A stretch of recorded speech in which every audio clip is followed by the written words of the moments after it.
Есепті шешеміз. Көрмеге бару үшін 27.450 теңгеге билеттер сатып алынды. 3-ші сынып оқушыларына 28 билет, ал 4-ші сынып оқушыларына 33 билет. 3-ші сынып оқушыларының билеттері мен 4-ші сынып оқушыларының билеттері үшін қанша ақша төленді? Кестені құрамыз. Есепте бірдей билеттер көрсетілгендіктен олардың бағасы бірдей. Әр сынып үшін билеттердің құнын білу керек. Құнын білу үшін билеттердің бағасы мен санын білуіміз керек. Билеттердің бағасы белгісіз. Қанша билет үшін 27.450 теңге төленгенін анықтаймыз.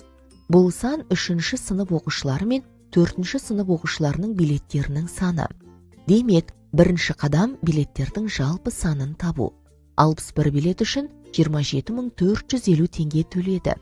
Біз билеттердің санын және олардың құнын біле отырып, билеттің бағасын таба аламыз. Енді біз әр сынып үшін билеттердің құнын таба аламыз, өйткені біз билеттердің саны мен олардың бағасын білеміз. Біз есептің сұрағына жауап бердік. Сонымен біз есепті шештік. Бұл пропорционал бөлуге берілген есеп. Бұл есепте баға, тұрақты мән, саны мен құны айнымалы мәндер.